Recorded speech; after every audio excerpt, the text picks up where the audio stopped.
Hi everyone, welcome to our channel time saver study guru. आज के इस video में हम लोग लास्ट वीडियो को ही कंटिन्यू करेंगे और झारखंड के नदियों के बारे में ही पढ़ने वाले हैं। वीडियो को स्टार्ट करने से पहले हम लोग कुछ झारखंड से रिलेटेड, झारखंड करंट अफेयर से रिलेटेड क्विज को सॉल्व करेंगे। Then start the video. First question, हाल ही में रेल मंत्रालय द्वारा अन्य राज्यों में फंसे मजदूर, छात्र और व्यक्तियों को वापस लाने के लिए किस नाम से प्रथम रेलवे यात्रा शुरू की गई? एंड राइट आंसर इज श्रमिक स्पेशल ट्रेन। श्रमिक स्पेशल ट्रेन झारखंड के लिए ये क्वेश्चन बहुत ही महत्वपूर्ण है, क्योंकि ये जो ट्रेन चली है श्रमिक स्पेशल ट्रेन, हम लोग जानते हैं ये ट्रेन 1 मई को चलाई गई थी। 1 मई यानी विश्व मजदूर दिवस के दिन, और 1923 से मजदूर दिवस मनाया जाता है। क्लियर। अब ये क्वेश्चन झारखंड करंट अफेयर्स या झारखंड के लिए इसीलिए इंपॉर्टेंट है क्योंकि ये ट्रेन जो चली है ये तेलंगाना के लिंगमपल्ली स्टेशन से झारखंड की हटिया स्टेशन तक चली है। क्लियर। First question. अब आते हैं हम लोग नेक्स्ट क्वेश्चन पे। नेक्स्ट क्वेश्चन ये है कि किस मंत्रालय द्वारा 49 वनोत्पाद यानी माइनर फॉरेस्ट प्रोडक्ट का न्यूनतम समर्थन मूल्य की घोषणा की गई है? ऑप्शन ए गृह मंत्रालय, ऑप्शन बी जल शक्ति मंत्रालय, ऑप्शन सी जनजातीय मामले मंत्रालय and option D MSME। And right answer is जनजातीय मामले मंत्रालय। हम लोग जानते हैं कि जनजातीय मामले मंत्रालय वर्तमान समय में श्री अर्जुन मुंडा के अधीन है, और अर्जुन मुंडा झारखंड के फॉर्मर CM भी रह चुके हैं, और साथ ही साथ जनजातीय मामले मंत्रालय के मंत्री होने के साथ साथ ये वर्तमान समय में इंडियन आर्चरी एसोसिएशन यानी कि भारतीय तीरंदाजी संघ के प्रमुख भी बने हुए हैं। और हम लोग गृह मंत्रालय की बात करें तो गृह minister, home minister Amit Shah, जल शक्ति मंत्रालय Gajendra Singh Shekhawat and MSME Nitin Gadkari. Next question कि कौन सा रेलवे स्टेशन, भारत का कौन सा रेलवे स्टेशन फ्री वाईफाई सुविधा देने वाला 55वां स्टेशन बना? पहले तो हम लोग ये जान लेते हैं कि वाईफाई सुविधा जो रेलवे स्टेशन दे रही है फ्री में, वो दिया जाता है रेल टेल के माध्यम से। और 55वां स्टेशन बना हमारे झारखंड के पलामू का महुआ मिलन रेलवे स्टेशन। नेक्स्ट क्वेश्चन, जनवरी 2020 में नई दिल्ली में आयोजित समारोह में पूर्व राष्ट्रपति माननीय प्रणब मुखर्जी के द्वारा किसे चैंपियंस ऑफ चेंज 2019 अवार्ड से सम्मान किया गया? Option A Shri Shibu Soren, option B Shri Hemant Soren, option C Shri Raghubar Das and option D Shri Shriman Ubrao. And right answer is Shri Hemant Soren. Hemant Soren वर्तमान समय में झारखंड के CM रह चुके हैं, और ये झारखंड के व्यक्तिगत रूप से 5वें CM बने थे 2013 को, और ये इसका दूसरा कार्यकाल है।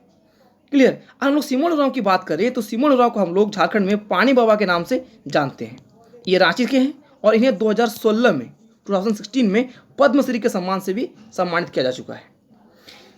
हमारे CM हेमंत सोरेन वर्तमान समय में राजनीतिक पार्टी JMM से संबंधित है, और JMM के फाउंडर उनके पिता श्री शिबू सोरेन और विनोद बिहारी महतो को माना जाता है।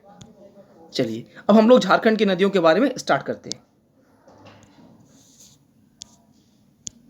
तो आज हम लोग सबसे पहले जिस नदी के बारे में पढ़ने जा रहे हैं उस नदी का नाम है पुनपुन नदी।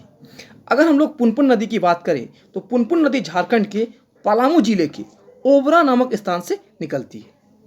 ये नदी काफ़ी पूजनीय मानी जाती थी और हिंदू धर्म में इस नदी की पूजा भी की जाती थी। पुनपुन नदी का उल्लेख वायु पुराण एवं पद्म पुराण में पाया जाता है। साथ ही साथ अगर पुनपुन नदी के अफवाह क्षेत्र की बात करें तो झारखंड में पुनपुन नदी का अफवाह क्षेत्र पलामू एवं चतरा है। ये झारखंड की एक ऐसी नदी है जो सीधे उत्तर की ओर बहती है। कहने का मतलब झारखंड से निकलती है और बिहार चली जाती है, और बिहार में ये नदी जहानाबाद, औरंगाबाद इन सभी जिलों में बहती है। इस नदी की जो प्रमुख सहायक नदी है वो है दारधा एवं मोरहर, 2 प्रमुख सहायक नदी है। अगर दारधा की बात करें तो दारधा नदी बिहार में जहानाबाद से निकलती है, जबकि मोहर सेहरगढ़ से निकलती है। साथ ही साथ पुनपुन नदी को कीकट एवं बमागधी के उपनाम से भी जाना जाता है।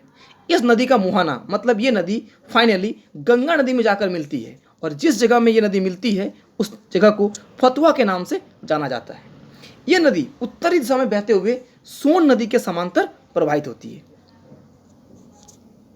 नेक्स्ट हम लोग पढ़ेंगे चानन नदी के बारे में। चानन नदी, इस नदी को पंचानन नदी के नाम से ही जाना जाता है।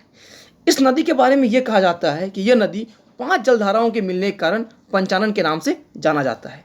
ये सभी 5 जलधाराएं में से कुछ प्रमुख जलधाराएं हैं तिलरैया, पैमार, धरांजे, महाने। ये सभी जलधाराएं बिहार के राजगीर पर्वत के निकट गिरियाक नामक स्थान पर आपस में मिल जाती है और गिरियाक नामक स्थान पर आपस में मिलने के बाद ये जलधाराएं बिहार शरीफ की ओर प्रवाहित होती है और इन 5 जलधारा के मिलने के कारण इस नदी का नाम क्या पड़ा है? चानन नदी पड़ा है। नेक्स्ट हम लोग पढ़ेंगे Phalgu river, most important river. हम लोग जानते हैं कि फल्गु नदी का उद्गम स्थल छोटनागपुर पठार के उत्तरी भाग में नॉर्थ साइड में माना जाता है। एग्जैक्टली अगर बात किया जाए तो फल्गु नाम की नदी झारखंड से नहीं निकलती है, बल्कि इसकी सहायक नदी निरंजना का उद्गम स्थल झारखंड है। फल्गु नाम गया या बोध गया के आसपास इस नदी का मिलता है। जब निरंजना और मोहना दोनों नदी आपस में मिलती है तो ये किस नाम से जानी जाती है? फल्गु के नाम से।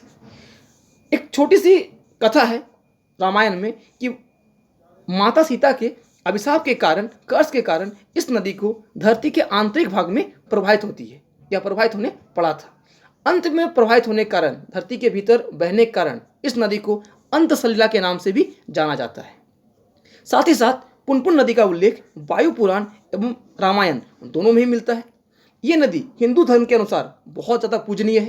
वर्तमान समय में भी इस नदी में बहुत तरह के कर्मकांड किए जाते हैं।